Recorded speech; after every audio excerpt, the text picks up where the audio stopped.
नमस्कार, welcome to your YouTube channel Teach Tech. हम पढ़ रहे हैं यहाँ पर क्लास 10th मैथ्स और आज करेंगे हम चैप्टर नंबर 3 की एक्सरसाइज 3.2। बिल्कुल एकदम जीरो लेवल से एक एक चीज़ आप समझते चलना।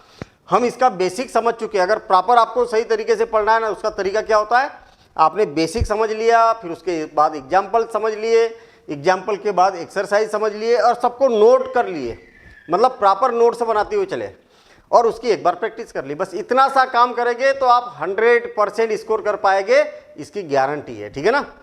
तो मतलब मेहनत तो करनी पड़ेगी। अगर 100% कवर करना है तो मेहनत करनी पड़ेगी। और मैं आपको बता दूं कि ये आपका फेवरेट सब्जेक्ट बन जाएगा मैथ्स। ठीक है, इतना अगर काम करते हैं तो। चलिए हम यहाँ पर स्टार्ट करते हैं। सॉल्व दी एक्सरसाइज 3.1 का पहले का फर्स्ट क्वेश्चन का फर्स्ट पार्ट है ये। इसमें अलग अलग पार्ट है। ठीक है ना।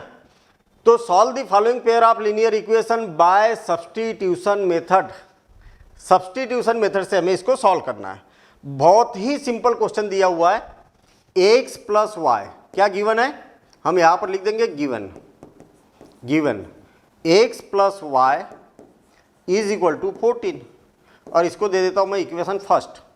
एंड क्या गिवन है, x minus Y is equal to 4, इसको दे देता हूं इक्वेशन सेकेंड।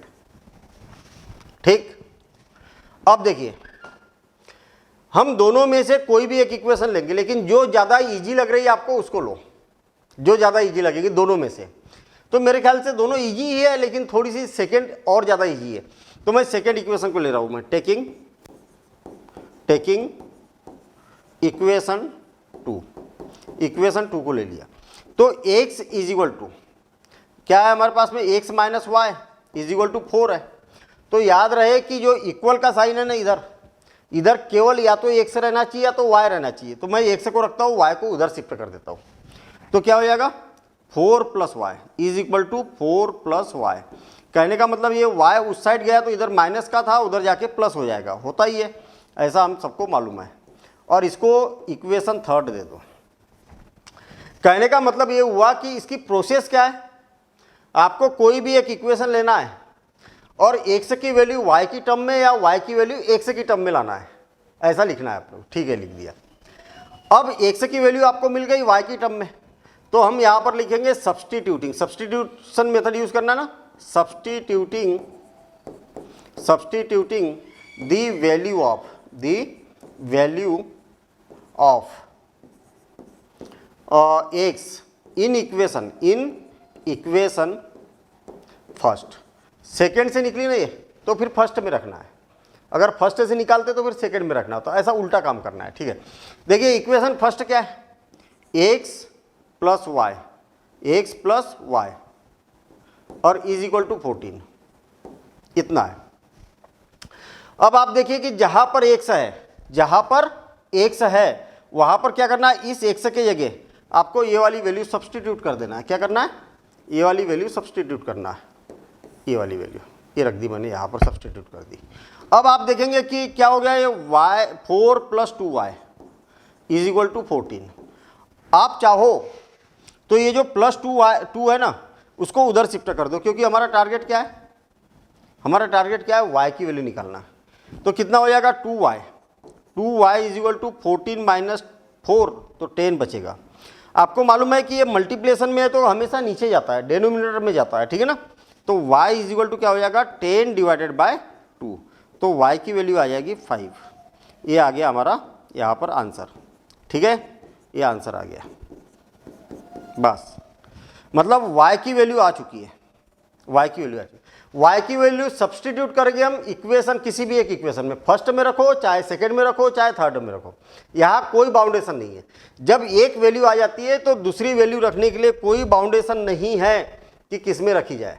लेकिन आप अगर थर्ड में रखते हो तो ज़्यादा इजी तरीके से क्वेश्चन सॉल्व होगा। ठीक है, एक से इक्वल यहाँ पर लिखेंगे अब सब्स्टिट्यूटिंग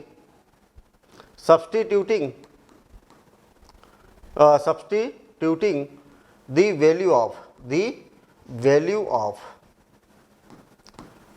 किसकी, y इन इक्वेशन किस इक्वेशन में रखना है, थर्ड में रखोगे तो जल्दी आ जाएगी। चलिए रखते हैं हम। क्या है third equation, X is equal to 4 plus Y, और y की जगह क्या रखना है आपको, 5 रखना है, तो ये 5 रख देता हूं मैं। तो x इज इक्वल टू क्या हो जाएगा, 4 प्लस 5 9। बस हो गया काम। कितना सिंपल काम है, इससे और सिंपल क्या हो सकता है बताओ। वर्किंग रूल फिक्स है कि आपको इस स्टेप के बाद क्या करना है, इस स्टेप के बाद क्या करना है, इस स्टेप के बाद क्या करना है। कहने का मतलब सबसे पहले एक इक्वेशन ली, x की वैल्यू y के टर्म में निकाल दी, हाँ, फिर ये वाली वैल्यू दूसरी इक्वेशन में सब्सटीट्यूट कर दी, ये आ गया। इससे y की वैल्यू आई, y की वैल्यू किसी भी एक इक्वेशन में सब्सटीट्यूट कर दी, बस हो गया काम, आपका आंसर आ चुका है। चलिए अगला क्वेश्चन करते हैं, अब इसको नोट कर लेना। एस माइनस गिवन, क्या गिवन है, S minus T is equal to 3, और इसको मैं इक्वेशन फर्स्ट दे देता हूँ। सर आप बोलेंगे कि इसमें क्या हो गया भाई, हमेशा एक्स और वाई दिया जाता था, अब यहाँ पर एस और टी गिवन है, ऐसा क्यों। अरे वेरिएबल है भाई, एस हो, टी हो, यू हो, उससे क्या लेना देना हमें, उससे कोई लेना देना नहीं। तो एस और टी में एक इक्वेशन हमें यहाँ पर गिवन है, एंड दूसरी इक्वेशन क्या है, S divided by 3 plus T divided by 2 is equal to 6। हमें ये फ्रैक्शन में मजा नहीं आता, क्वेश्चन में फ्रैक्शन दिखता तो थोड़ा सा अटपटा लगता, मेहनत ज़्यादा लगती है ऐसी, है ना। तो आप क्या करो, इसका एलसीएम ले लो, तीनों टर्म में लेफ्ट हैंड साइड और राइट हैंड साइड में जितने भी डेनोमिनेटर में लिखे हैं सबका एलसीएम ले लो। अरे राइट हैंड साइड में कौन लिखा है, 1 लिखा है ना, 6 डिवाइडेड बाय 1 बोल सकते हैं ना आप इसको, हाँ। एलसीएम कितना आ जाएगा इसका, 6 आ जाएगा। अरे 3, 2 और 1 का एलसीएम कितना आ जाएगा, 6 आ जाएगा। मैं बिल्कुल बहुत बढ़िया तरीका बताता हूँ आपको, एलसीएम लेके फिर क्रॉस मल्टीप्लिकेशन करने वाला भी तरीका है। एक तरीका और बताता हूँ, जितना भी एलसीएम आएगा उसका बोथ साइड मल्टीप्लिकेशन कर दो, multiplying by 6 in both sides, ठीक है। मैं 6 का मल्टीप्लिकेशन कर देता हूँ, 6 into s by 3 plus 6 into t by 2, याद रहे कि हर एक इसमें मल्टीप्लिकेशन करना है, 6 इंटू 6, तो 3 से 2 टाइम, 2 से 3 टाइम, तो ये आएगा 2s प्लस 3t और is equal to 36, equation second. कितना बढ़िया काम हो गया, बढ़िया काम हो गया ना, 2 इक्वेशन बन गई। मतलब जो फ्रैक्शन में थी ना वो परेशान कर रही थी हमें, तो फ्रैक्शन से इसको हटा दिया हमने, जो हमें मजा आता उस इक्वेशन में हमने यहाँ पर उसको बना दिया। अब नॉर्मल इक्वेशन बन गई ना, क्यों, नॉर्मल इक्वेशन बन गई ना, कोई ऐसा मामला नहीं है, जैसी पहले रहा करती थी वैसी ही है। बस ये है कि एक्स की जगह एस दिया हुआ है और टी के वाई की जगह टी दिया हुआ है, उससे क्या प्रॉब्लम है, हमें कोई दिक्कत नहीं है। अब आपको क्या करना है, जो इजी दिख रही है वो इक्वेशन लेना, जो इजी दिख रही है उसको। तो मेरे ख्याल से ये वाली इजी दिख रही है, इसमें तो बड़े बड़े नंबर्स है, तो taking equation first, taking equation 1, equation 1 ले लेता हूं मैं। इक्वेशन 1 क्या है, s minus T is equal to 3, t उधर जाएगा तो यस की वैल्यू कितनी हो गई, 3 प्लस टी, इतना आ गया। अब यस की वैल्यू काय में आ गई, टी की टर्म में आ गई, तो इसको इक्वेशन थर्ड दे देता हूं मैं। अब आपको ये जो यस की वैल्यू है ना उसको सब्सटीट्यूट करना है, किस इक्वेशन में सब्सटीट्यूट करेंगे, फर्स्ट से आई तो सेकंड में सब्सटीट्यूट करेंगे, बस इतना काम है, इसीलिए तो इसको सब्सटीट्यूशन मेथड बोला जाता है। तो सब्सटीट्यूटिंग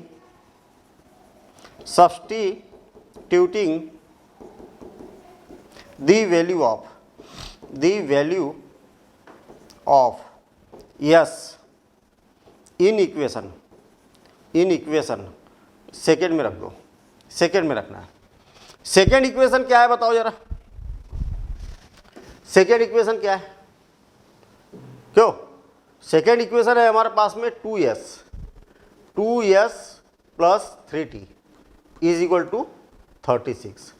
जहां पर यस है वहां पर 3 माइनस टी रखना है, लेकिन रखते समय ध्यान रखना है, देखना 2 तो अपनी जगह पर रहेगा, और जहां पर यस है वहां पर क्या रखना है, t प्लस 3 प्लस टी, लेकिन यहां पर ब्रैकेट लगाना मत भूलना, क्यों, क्योंकि 2 का यस में मल्टीप्लिकेशन है ना, तो 2 का ये जो यस वाली वैल्यू है उसमें भी पूरे में मल्टीप्लिकेशन होगा, तो ब्रैकेट लगाना मत भूलना। कई बच्चे क्या ब्रैकेट लगाना भूल जाते, तो ये 2 का फिर टी में मल्टीप्लिकेशन नहीं हो पाता, करना है, ब्रैकेट लगाना कंपल्सरी रहेगा। 3t is equal to 36।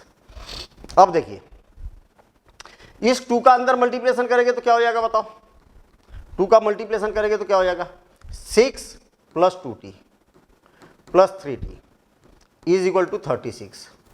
और आप देखेंगे कि ये 6 पहुंच जाएगा राइट हैंड साइड में, तो 2t और 3t कितना हो जाएगा? 5t = 36 - 6, तो ये 5t = 30, तो t = कितना हो जाएगा? 30 / 5, 30 / 5, तो 5 से 6 टाइम कैंसिल हो जाएगा, 5 से 6 टाइम कैंसिल हो जाएगा, तो t = कितना हो जाएगा? 5 × 1 = 5, 5 × 6 = 30, और ये आ जाएगा t की वैल्यू 6, ये आ चुकी है t की वैल्यू 6। अब t की वैल्यू आ गई ना, अब क्या करना है? t की वैल्यू को सब्स्टिट्यूट करना है। कहाँ सब्स्टिट्यूट करेंगे? किसी भी एक इक्वेशन में, चाहो तो आप फर्स्ट में रखो, चाहो तो सेकंड में रखो, चाहो तो थर्ड में रखो, लेकिन थर्ड में ज़्यादा इजी होता है, ठीक है ना। तो substituting the value of t in equation किस में रखे? थर्ड में। इक्वेशन थर्ड क्या है भाई? s = 3 + t, 3 + t, और t के जगह क्या रखना है आपको? 6 रखना है, तो यहाँ 6 रख देता हूँ मैं, है ना, 6 रख दिया हमने इसमें थर्ड में। तो s = कितना हो जाएगा? s = 9 हो गया, बस हो गया काम। आपसे यही तो चीज़ें पूछी गई थी, है। एक ये आंसर आ गया और दूसरा आंसर ये आ गया, है ना। ऐसे 2 आंसर हमारे आ चुके, मतलब आंसर एक ही है, एक s की वैल्यू, एक t की वैल्यू, इसको एक ही आंसर बोला जाता है, यूनिक सॉल्यूशन बोला जाता है, ठीक है। चलिए, मेरे ख्याल से प्रोसेस समझ में आ गई होगी। इसको नोट करते हुए चलना है, प्रैक्टिस करना है, फिर उसके बाद क्या करना है? प्रैक्टिस करना है। चलिए ठीक है। Solve the following pair of linear equation by the substitution method. वही का वही है, इसमें कोई ज़्यादा खास चेंज नहीं है, ठीक है ना, वही का वही है। क्या हो जाएगा? गिवन, क्या गिवन है? 3x - y = 3 और 9x - 3y = 9। ये इक्वेशन फर्स्ट और ये इक्वेशन सेकंड, इतना गिवन है। सब्स्टिट्यूशन मेथड से करना है सॉल्व, तो फर्स्ट इक्वेशन ले लो, taking equation 1, taking equation 1, equation 1 ले लेंगे हम। इक्वेशन 1 थोड़ी सी ज़्यादा इजी है ना, तो 3x - y = 3, ऐसा है। मैंने क्या बताया कि हमें y की वैल्यू x की टर्म में चाहिए ना, तो आप चाहो तो 3x को उधर कर दो, देखना 3x - y, मतलब 3x को उधर कर देता, तो -y = क्या हो जाएगा? 3 - 3x, और माइनस का बोथ साइड मल्टीप्लिकेशन करेंगे तो क्या हो जाएगा? y = -3 + 3x। नहीं आया क्या समझ में? फिर से और एक बार देखो, क्या हो गया? माइनस का बोथ साइड मल्टीप्लिकेशन किया तो माइनस माइनस प्लस, ये माइनस हो जाएगा और माइनस का प्लस हो जाएगा। माइनस का जब मल्टीप्लिकेशन करते तो सबके साइन चेंज हो जाते हैं। इतना आया। इससे अच्छा तरीका तो मुझे ऐसा लग रहा कि y को उधर कर देता हूँ, 3 को इधर कर देता हूँ, तो क्या हो जाएगा? 3x - 3 = y। कुल मिला के इसको पलटा के भी अगर लिखूंगा तो y = 3x - 3, वही तो आया, देखिए ना, 3x - 3, और इसको दे देंगे हम इक्वेशन थर्ड, इक्वेशन थर्ड। तो कहने का मतलब ये हुआ कि आपका टारगेट क्या है? y की वैल्यू निकालना x की टर्म में, तो ये y अकेला है तो उसको उधर शिफ्ट कर दो और 3 को इधर कर दो शिफ्ट, तो y = इतना, या ऐसा लिखो चाहे ऐसा लिखो, बात तो एक ही है, दोनों की मीनिंग एक ही है। अब देखिए, सब्स्टिट्यूटिंग y की वैल्यू x की टर्म में आ गई ना, तो substituting the value of y in equation किससे आई है? फर्स्ट से आई तो सेकंड में रखेंगे। Substituting the value of y in equation किस में रखेंगे? सेकंड। सेकेंड में रख देते। तो सेकेंड क्या है आपके पास में 9x माइनस 3y और इज इक्वल टू 9। जहाँ जहाँ y है, जहाँ जहाँ y है वहाँ पर इसको उठा के चिपका देना है। तो 3x माइनस 3। अब आप देखिए, है ना, जहाँ y था वहाँ पर ये रख दिया। सिंपल काम है ना, ब्रैकेट लगाना जरूरी है। तो 9x माइनस 3 का मल्टीप्लिकेशन करेंगे तो माइनस 9x, और माइनस 3 का मल्टीप्लिकेशन करेंगे तो minus minus plus 9 is equal to 9। और आप देखेंगे कि 9x पॉजिटिव और नेगेटिव क्या हो गया, कैंसिल हो गया। तो बड़ी अजीब सी बात हो गई कि यहाँ पर 9 इज इक्वल टू 9 आ गया। कुल मिला के यहाँ पर आना चाहिए था किसकी वैल्यू, x की वैल्यू। किसकी वैल्यू आना चाहिए था, x की, लेकिन 1 से तो कैंसिल ही हो गया। इसका मतलब क्या हुआ, ये यूनिक सॉल्यूशन नहीं है, इसका आंसर नहीं आएगा। क्या नहीं आएगा, यूनिक सॉल्यूशन नहीं आएगा। तो फिर क्या आएगा, इनफाइनाइट सॉल्यूशन। ये वाला स्टेटमेंट क्या हो गया, ट्रू हो गया ना। और जब भी ट्रू रहेगी स्टेटमेंट, अरे 9 इज इक्वल टू 9 सही है ना, हाँ सही है, तो जब भी ट्रू रहेगा तो इनफाइनाइट सॉल्यूशन वाला केस बनता है। आई बात समझ में। और अगर ये दोनों फॉल्स हो जाए, लेफ्ट हैंड साइड और राइट हैंड साइड इक्वल नहीं है, तो फिर नो सॉल्यूशन का केस बनता है। तो ये दोनों केस आपको मालूम होना चाहिए। तो हम यहाँ पर बोलेंगे कि hence system has infinite solution. Infinite solution.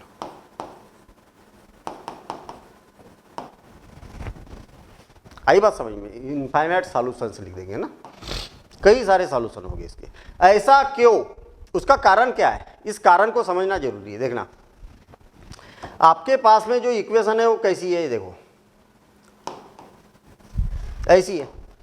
मुझे एक बात बताइए कि इसकी जो सेकेंड इक्वेशन है ना, ये वाली सेकेंड इक्वेशन है ना, हाँ, इसको अगर मैं 3 से डिवाइड करता हूँ तो 3 3 जा 9, 3 1 जा 3 और इज इक्वल टू 3। क्या ये इक्वेशन और ये इक्वेशन एक ही है क्या? ये फर्स्ट इक्वेशन थी, ये सेकंड इक्वेशन, तो फर्स्ट और सेकंड सेम है क्या? हाँ है। इसका मतलब दोनों तो एक ही इक्वेशन है, मतलब ओवरऑल आपको एक ही इक्वेशन दी है। ऐसा बोल दो ना कि अरे ये और इसकी मीनिंग तो एक ही है ना, तो इक्वेशन कितनी दी है, एक। और जब भी आपको एक इक्वेशन रहे, लीनियर इक्वेशन और इन 2 वेरिएबल में, तो इनफाइनाइट सॉल्यूशन होते हैं, ठीक है ना। या तो आप ऐसा भी देख लो कि a1 डिवाइडेड बाय a2 1/3 हो गया, b1 डिवाइडेड बाय b2 1/3 हो जाएगा, c1 डिवाइडेड बाय c2 1/3 हो जाएगा। अरे कैंसिल होने के बाद में 1/3 तो होगा। तो तीनों क्या हो गए, इक्वल हो गए। और आपको मालूम है कि जब तीनों इक्वल होते हैं तो इनफाइनाइट सॉल्यूशन का केस बनता है। तो कई तरीके से आप, अलग अलग तरीके से आप इसको इनफाइनाइट सॉल्यूशन दिखा सकते हैं। तो ये वाला तरीका, जब सब्स्टिट्यूशन रहता है तब ये वाला तरीका यूज करना चाहिए, ठीक है। चलिए आगे बढ़ते हैं हम।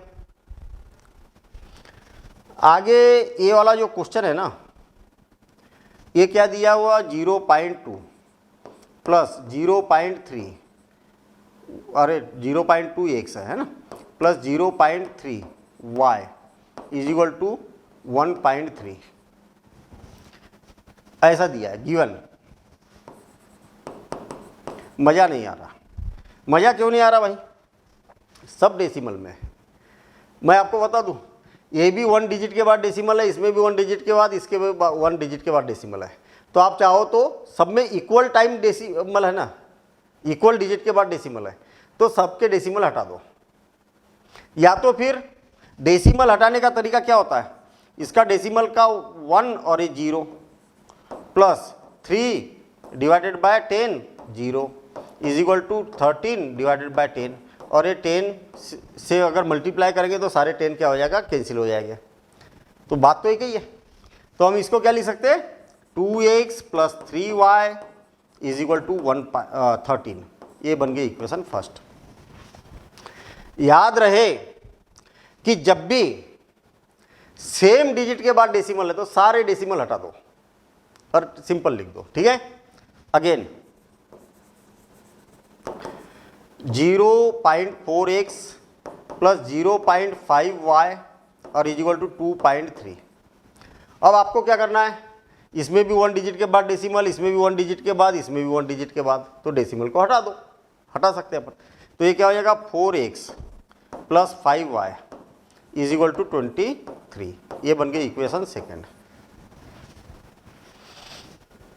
अब सब्स्टिट्यूशन मेथड से करना है तो सबसे पहला, अच्छा अभी तो हमें केवल इक्वेशन मिली है ना, इक्वेशन मिली है, सिंपल वाली इक्वेशन मिली है। जब भी सब्स्टिट्यूशन वाली मेथड अप्लाई करना होता है तब क्या करते हैं बताओ जरा। तो कोई भी एक इक्वेशन ले लेते जो ज़्यादा इजी लगे आपको वो लो। ये वाली इजी है, मतलब 2, 3 और 13, ये थोड़े से छोटे डिजिट है, ये बड़े डिजिट, इसको ले लो। टेकिंग इक्वेशन 1, इक्वेशन 1 को लेता हूं मैं, तो क्या हो जाएगा 2x प्लस 3y और इज इक्वल टू 13। ये ले ली मैंने इक्वेशन फर्स्ट। अब किसी को भी उधर शिफ्ट कर दो, या तो x को शिफ्ट कर दो या तो y को शिफ्ट कर दो, आपकी मर्जी है। मैं x को कर देता हूं उधर शिफ्ट, तो क्या हो जाएगा 3y is equal to 13 minus 2x, और 3 का क्रॉस मल्टीप्लिकेशन कर देता हूं तो क्या हो जाएगा y is equal to 13 minus 2x divided by 3, और इसको दे दो अगली इक्वेशन। मतलब y की वैल्यू x की टर्म में आ गई ना आपके पास, या तो x की वैल्यू y की टर्म में होना चाहिए या y की वैल्यू x के टर्म में होना चाहिए। हाँ आ गई, ठीक है। अब ये y की वैल्यू सब्स्टिट्यूट कर दो आप इक्वेशन 2 में, क्योंकि फर्स्ट से आई है तो 2 में रखेंगे अपन। Substituting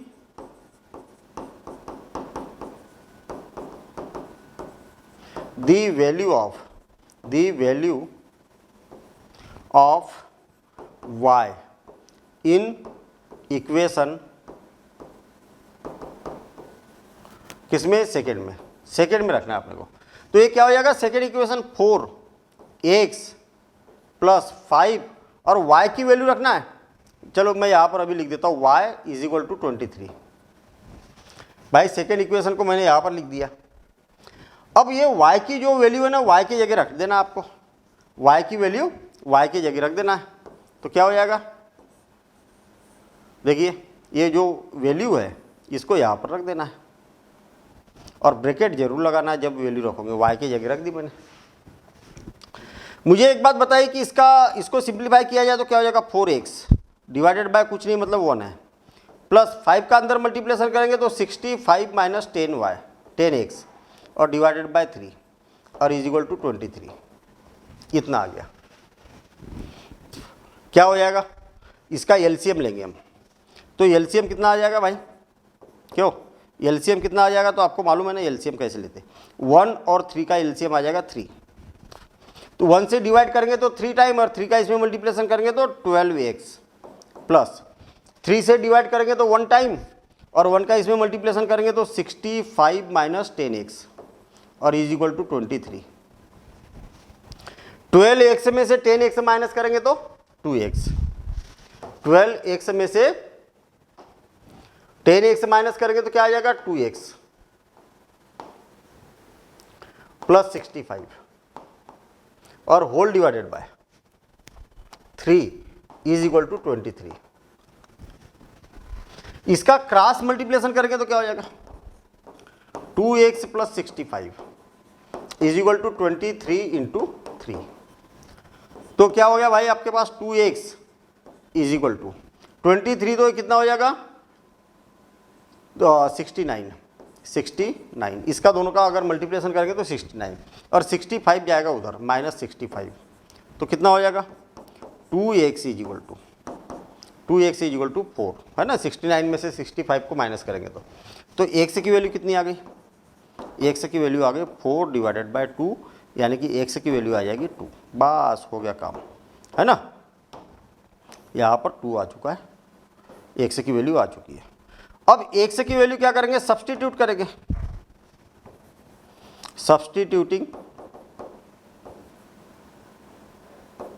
substituting the value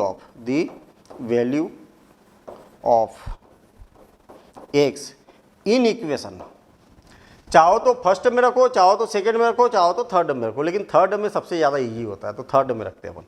in equation third, ठीक है।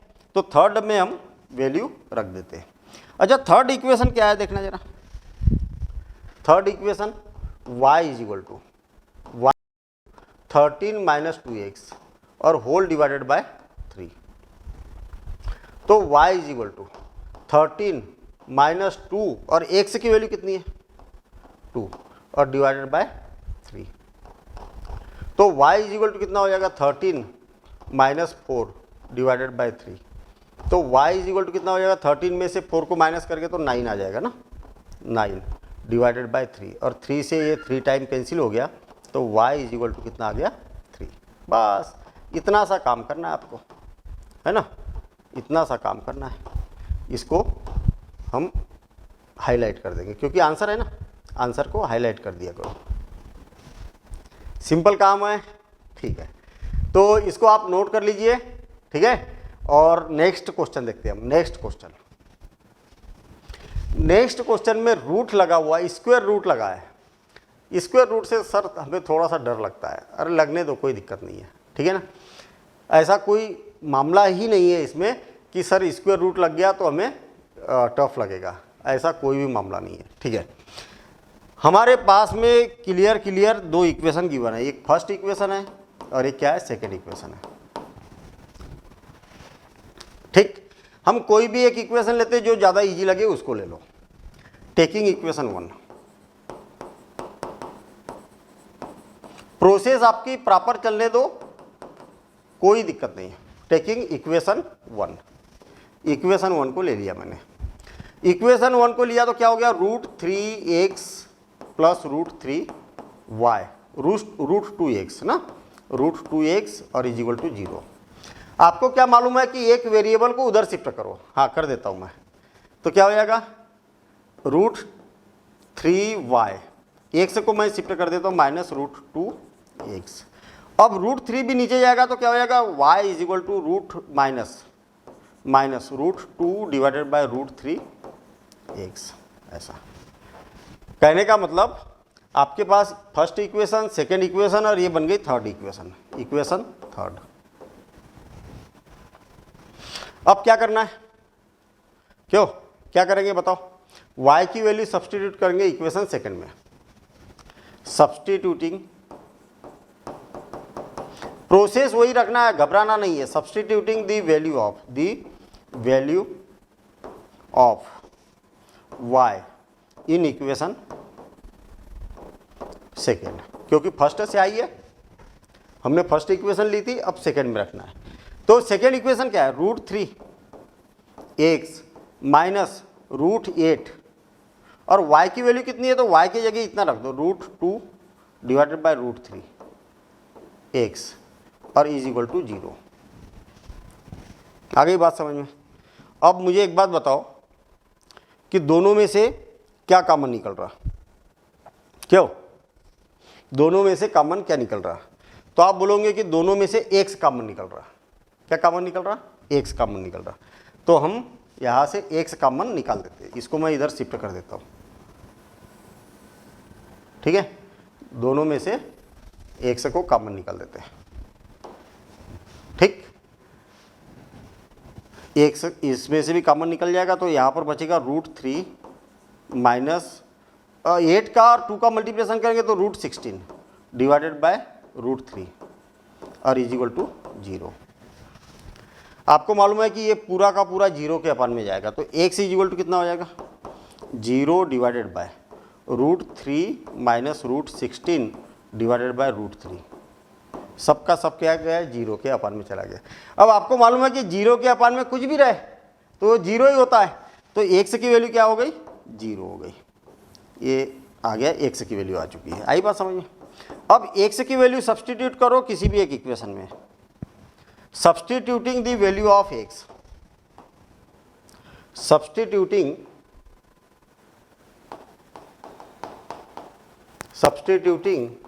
The value of x in equation काय में रखे, फर्स्ट में रख दो, है ना। वैसे फर्स्ट की जगह थर्ड में रखो तो ज़्यादा अच्छा है ना। किसमें मैंने बताया हमेशा थर्ड में रखोगे तो ज़्यादा इजी जाएगा क्वेश्चन।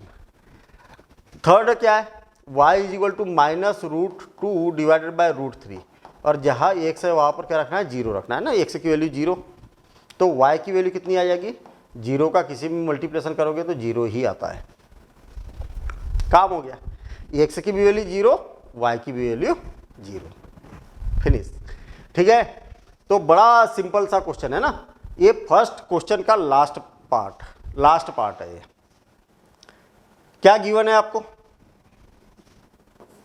क्या गिवन है, 3x divided by 2 minus 5y divided by 3 is equal to -2, इतना गिवन है। हाँ, जब भी फ्रैक्शन में दिया जाए ना तो आप क्या करो, एलसीएम ले लो, सभी का एलसीएम ले लो। भाई इसके अपान में क्या है, कुछ नहीं, मतलब 1 है, तो 2, 3 और 1 का एलसीएम ले लो, और जितना भी एलसीएम आएगा उसका सब में मल्टीप्लिकेशन कर दो। ठीक है, तो मल्टीप्लाइंग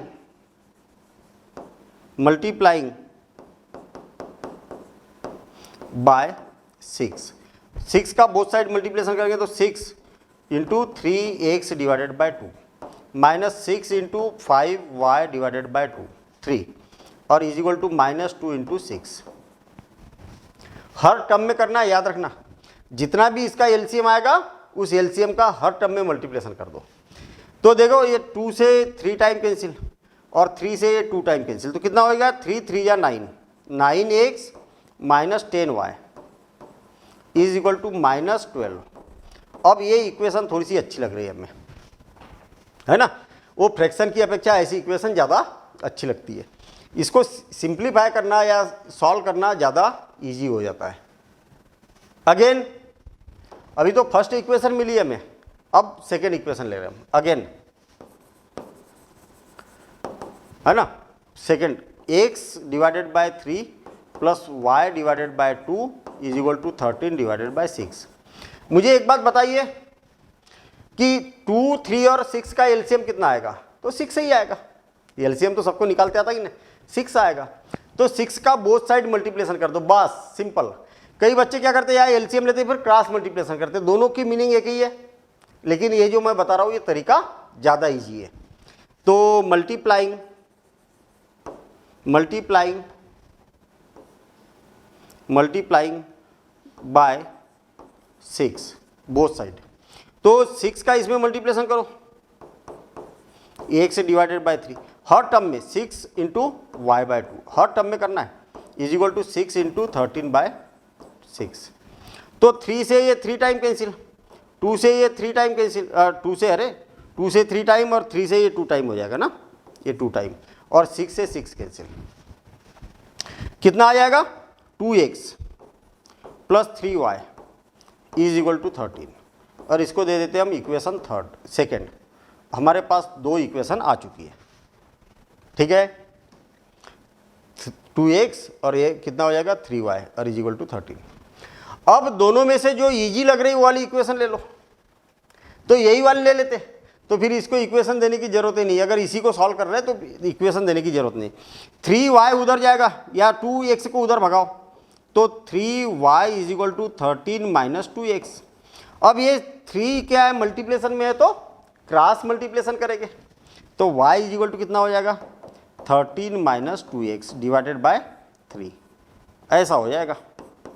आई ना बात समझ में, ठीक है, अरे समझ में आया ना। तो y की वैल्यू आ गई किसकी टर्म में, x की टर्म में, तो इसको इक्वेशन सेकंड दे देता हूं मैं।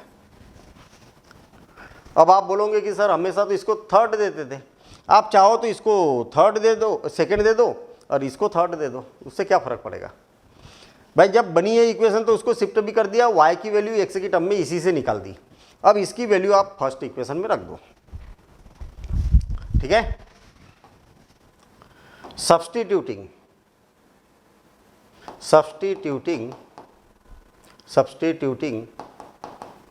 the value of y in equation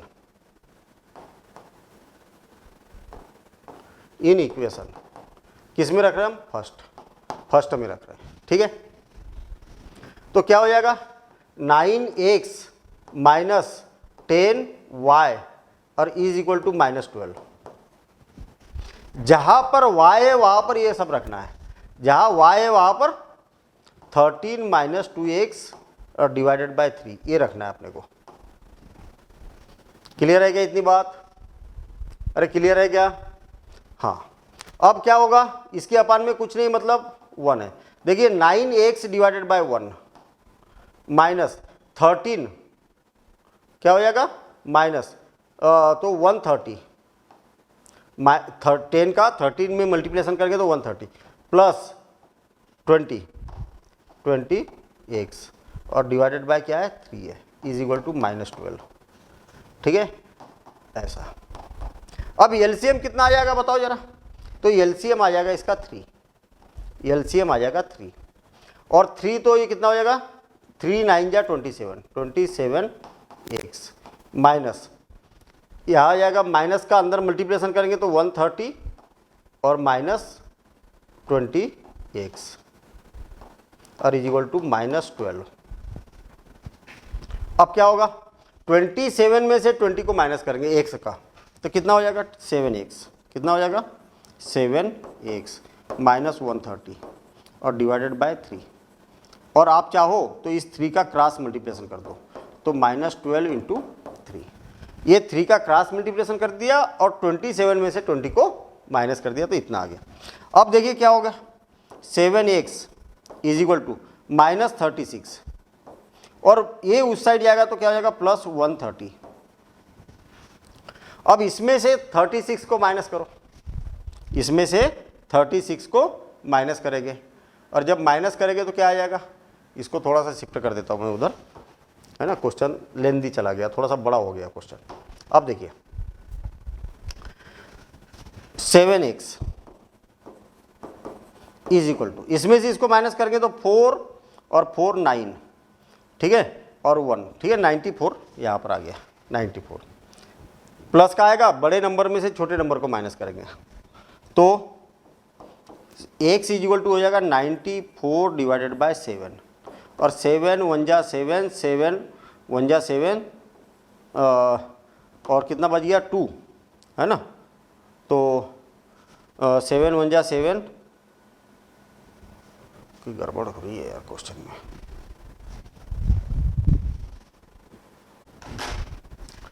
और यहाँ क्या हो जाएगा एलसीएम आपको मालूम है कि कितना आ जाएगा 3 आ जाएगा, ठीक है ना, और 1 को 3 से डिवाइड करेंगे तो 3 टाइम और 3 का इसमें मल्टीप्लिकेशन करेंगे तो 27x माइनस 10 का अंदर मल्टीप्लिकेशन -10 का अंदर मल्टीप्लिकेशन करेंगे तो क्या हो जाएगा, तो या तो फिर ऐसे ही लिख देता हूँ मैं -10 और 13 -2x, है ना, फिर बाद में करेंगे मल्टीप्लिकेशन इज इक्वल टू -12।